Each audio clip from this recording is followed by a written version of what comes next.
ओम श्री गुरुभ्यो नमः। हमारे जो सहयोगी हैं हमेशा प्रश्न करते हैं। उन्होंने प्रश्न किया गुरुजी, योगेश पांडे जी ने प्रश्न किया, गुरुजी कृपया करके बताइए कि जो हम देखते हैं शादी विवाह में या अन्य पूजा पाठ कोई सतैसा है, जिससे भी धार्मिक कर्म है, तो वहाँ जो नापित लोग होते हैं, नाई जो होते हैं, ठाकुर जी होते हैं, वो हमेशा दक्षिणा बोलते हैं कि पंडित जी से हमारी बराबरी है, पंडित जी का हम आधा बांट लेंगे जो पंडित जी को मिलेगा। कोई भी जैसे सामान चढ़ता है तो ऐसी परंपरा लोग बना चुके हैं। तो शास्त्रों में क्या ऐसा वर्णन है या लोकाचार है, कृपया कर बताने की कृपा करें। तो आपको प्रश्न करने के लिए बहुत बहुत साधुवाद। देखिए ऐसा है कि आचार्य ब्राह्मण धार्मिक होते हैं, उनको धर्म की पूरी जो है ना आचरण करते हैं। तो जितने धर्म के देव का अंश का जो कार्यक्रम है वो आचार्य ब्राह्मण ही कराते हैं, पुरोहित कराते हैं, तो वो अधिकारी वही हैं।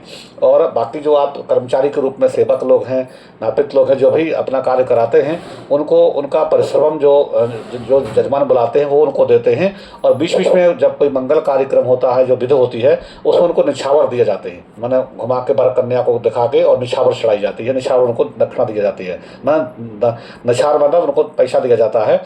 तो दक्षिणा शब्द संस्कृत का शब्द है और लक्ष्मी को समर्पित है, इसलिए यज्ञ की पत्नी का नाम दक्षिणा है। और दक्षिणा के अधिकारी मात्र ब्राह्मण है जो आचार्य पूजन कराते हैं।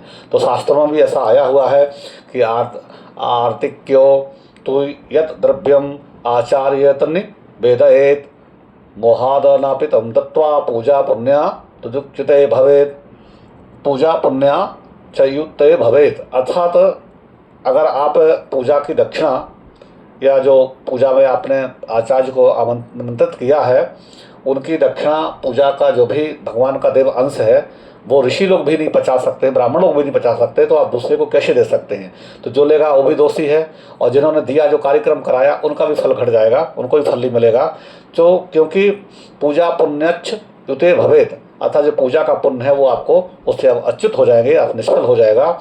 इसलिए प्रयास करिए कि जिनको आपने आमंत्रित किया है उनको आप जरूर उनसे पहले बोल दीजिए कि आपको हम ये देंगे, दक्षिणा देंगे। लेकिन जो पूजा में चढ़ गया, संकल्पित हो गया, जो आरती दिखा दिया चाहे पूजा में चढ़ गया, वो आपको देने का अधिकार नहीं है। कई जगह तो वो आरती लेके घुमाने लगते हैं, कई जगह आजकल देखे विवाह में टीका लोग लगाना शुरू कर दिए।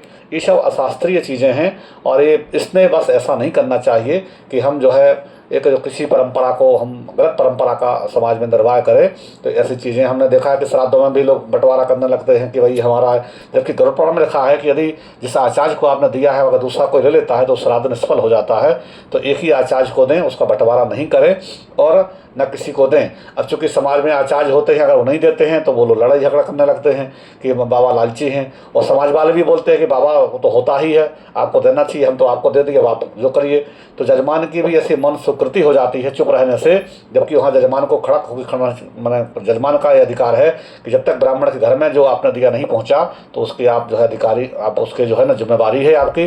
अगर आप नहीं ऐसा प्रयत्न करते हैं, नहीं प्रयास करते हैं, तो वो दान आपका दान नहीं लगेगा, अपितु वो जो है ना अन्य जगह चल जाएगा, तो आपको उसी तरह से उसका फल फिर प्राप्त होगा। इसलिए हमारा यही प्रार्थना सबसे है कि जिसका जो अधिकार है वो उन्हीं को मिलना चाहिए। जैसे निछावर में आप जो भी दें वो उससे नापित का होगा, तो उसी प्रकार से जैसे मुंडन होता है नापित करते हैं, आप उसमें जो दक्षिणा दें चाहे 1 करोड़ दे दें, उसमें आचार्य को कोई मतलब नहीं है।